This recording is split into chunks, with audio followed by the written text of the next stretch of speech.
what did I come in here for? Oh yeah, the show.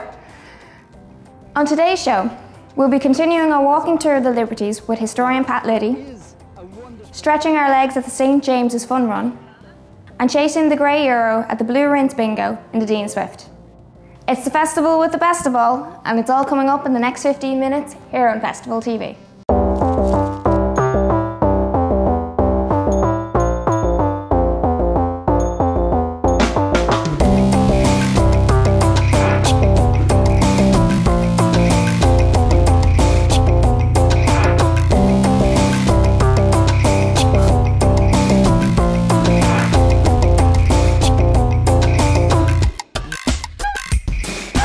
You'd think Pat Liddy's legs would be getting tired at this stage.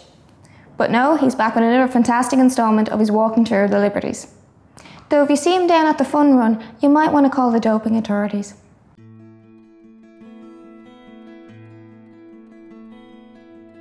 Now Francis Street gets its name from an old monastery, a Franciscan monastery, that was built on this site, this same site, in medieval times.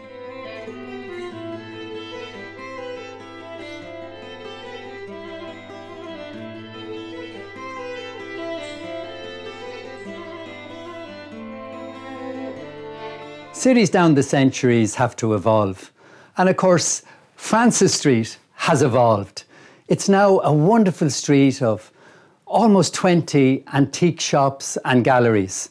It's an absolute browser's paradise. We're here in just one of those wonderful antique shops where you can just come in and lose yourself. So Francis Street is one of these new places in Dublin where you can come and enjoy yourself.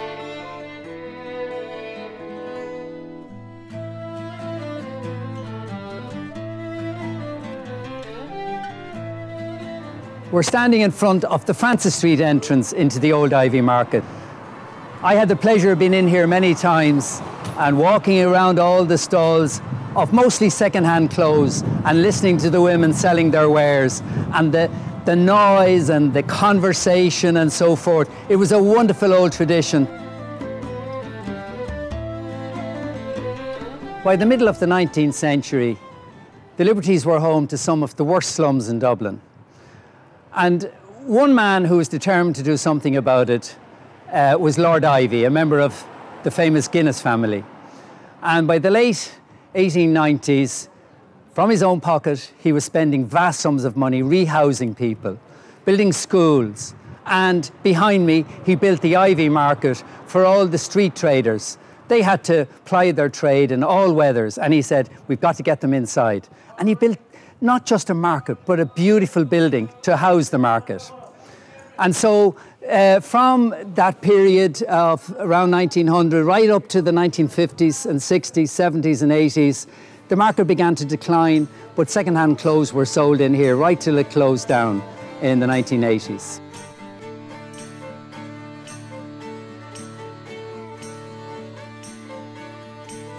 It's sadly a derelict building now, but we hope in the future it will have a new use as a market building. Now, there is a wonderful representation of Lord Ivy in a little sculpture behind me up here. It shows a statue of a winking face. That is Lord Ivy, winking at us all, having the last laugh.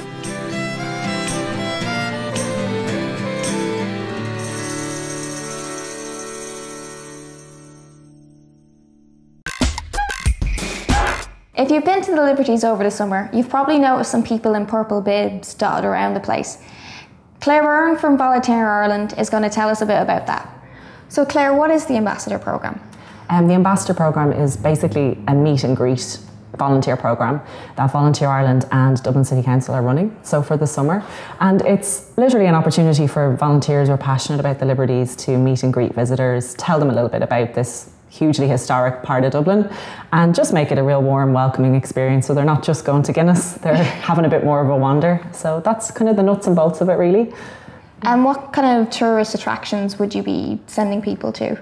Well, there's so many. I think that the volunteers are starting at Christchurch and they go all the way up to James's Gate. So that's a massive kind of trail of discovery trail, and a lot of tourists can explore things like St. Auden's. They can explore, the old Dublin Wall. Yeah. They can have a look in St John's Lane. They can pop into St Catherine's Church, look at Robert Emmet, and I know they used to do the Robert Emmet experience around there. So there's lots of different bits and bobs, and they do encourage visitors to kind of go down Meath Street for, the kind of Trader Street, and go down Francis Street as an antiquities kind of quarter and see the old Zosimus Gallery. So there's loads. I could probably talk about the Liberties for ages, but there's a lot for them to highlight for visitors anyway. Do you think sometimes the Liberties gets a bit overlooked in Dublin? People don't know to come down here. Definitely, definitely. I think it's a hugely historic hub and one of the oldest parts of Dublin, and people don't really realise that. They tend to gravitate towards Temple Bar, Grafton Street, George's Street, which all have their niceties and they're all nice places, but the Liberties really has a kind of old sense of Dublin. You've got your traders on the street, you've got great characters, old stories to tell, historical hotspots, places of activity. I think that it's often overlooked, as you said, and there's a lot that visitors can explore in the area, So how do you think it retains that kind of small community character, even though it's like in the city centre? I think it's the fact that it hasn't been massively overdeveloped, but that's my own personal opinion. I think that it's retained its old rustic charm, it's retained this kind of old Dublin attitude, and it's one of the old trading streets of Dublin. So I think that appeals to a lot of Dubliners and maybe even people from outside Dublin in Ireland, and a lot of visitors really find that a little bit of a twee experience in some ways, but also just a real old Dublin vibe, and I think that's what makes it so unique and so appealing. And finally, how long will the ambassadors be out for? Well, they've been out from Wednesday, June the 18th, and they're finishing up on Saturday, the 30th of August. So it's 11 weeks in total. So we've got another 6 weeks of the programme to go, and they're out every Wednesday, Thursday, Friday and Saturday. So they're there in their purple bibs saying hi and chatting to visitors, just being a warm, friendly face, really. Okay, thanks so much for coming in, Clare. Thanks a million for having me. Next we'll be popping down to have a look at the fun run, which is in honour of St Joseph's Hospital. If you've been watching Festival TV, you will have seen our deadly series on the walking tours of the Liberties. We're here tonight to speed it up a notch and see the Liberties at 20 miles per hour. I'm thinking though that is a little bit optimistic, because we're not here tonight to break records. We're here tonight to have some good old-fashioned fun and make some money for a well-deserved charity. So welcome everybody to 2014 St James's Fun Run. Let's check it out, it sounds like fun in there. Folks, you've got 6K. For those of you that haven't raced here before, take it nice and steady, nice and relaxed. Some of the athletes up the front are very fast runners. You don't need to worry about anything. You've got 6K, you'll be running back in this way, back through the gates to Kilmainham Way, and we'll be here to greet you. I used to work in St. James Hospital in the Hope department, so this is my first marathon, so I thought it would be a quick, nice start. So it's really for the charity purposes. We're doing the run because St. James is our local hospital and we just want to support it. So now they're going to start coming in hot and heavy as they cross the line here. Donald O'Sully went through there earlier in 2003. Coming across the line now is Kieran Bannon, who is from St. James. Donald is from St. James. We're here at the end of the race tonight and we've managed to grab Siobhan, who's one of the key organisers in this race. Siobhan, thanks a million for talking to us today. We just want to find out a little bit more about the race and what's inspired you to get involved in organising this race every year. This is our 6th annual event, and it's become a big occasion for all for St James's and for the area itself. To date, we've raised about 110,000 for funds in St James's. Where's the money going to go this year, Siobhan? This year, we're raising money to develop the quiet rooms for families of ill patients and bereaved patients within St James's Hospital. That's fantastic. Well, thanks a million, Siobhan. You're doing great stuff. You're making a difference, and people are having a lot of fun as well. Are you seasoned runners? Would you all run regularly, or you just put on the runners for tonight? Oh no, we run regularly. Yes, we run on a very regular basis. We run with Rahini Shamrock. Oh, okay. Yeah. And have you done many races? Money run. 200 this year. 200. Are you bionic or something? Well. And tell me, why are you here today? Why did you decide to run? Well, I've done it every year since they started doing the run, and it's really enjoyable and for a really, really good cause. How does it feel to complete the race? Hot and sweaty. The Liberties have literally taken a pounding tonight with all the runners. It's been an amazing experience and money's been raised for St James's Hospital. And now it's time for me to take myself off home and have a nice cup of tea. And it's back to you, Melissa, in the studio.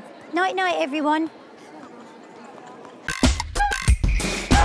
Duck on the tree, 23. Chopsticks, number 6. Baker's bun, 61. No, I'm not ordering a hipster's takeaway. It was Blue Rinse bingo night down on Dean Swift on Thursday. Arbasula went down to check it out, and here's how the balls bounced.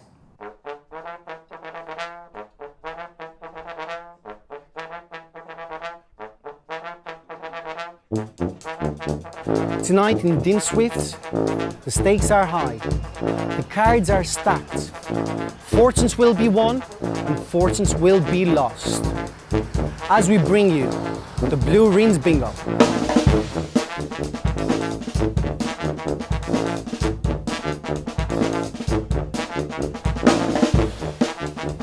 We're here with Liz, one of the organisers of the event.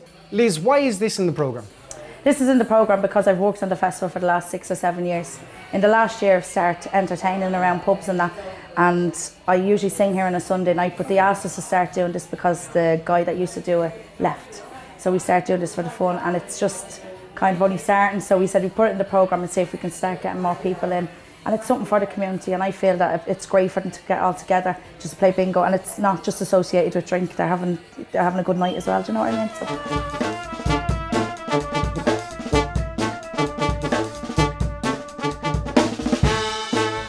Okay, we're here with Margie. Margie, thank you for seeing us. Now tell us, are you a regular bingo player?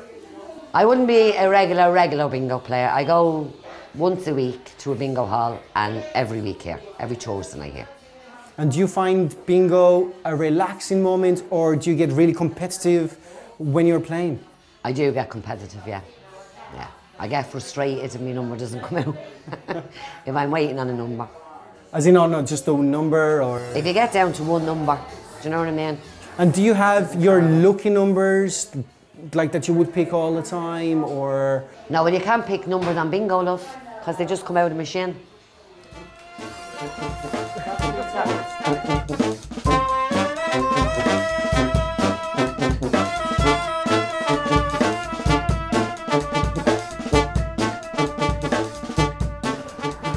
I marked 25 for one number.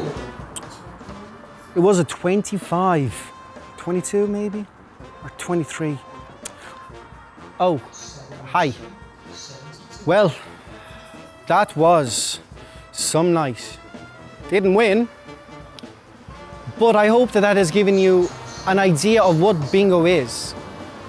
It's social, for all age groups, and if we spend a bit more time screaming at little tiny balls than speaking on the phone, then Dublin would be a much, much more joyful place. Well, from us tonight in Dean Swift, my name is Arbasula. Good night, I'm back to the studio.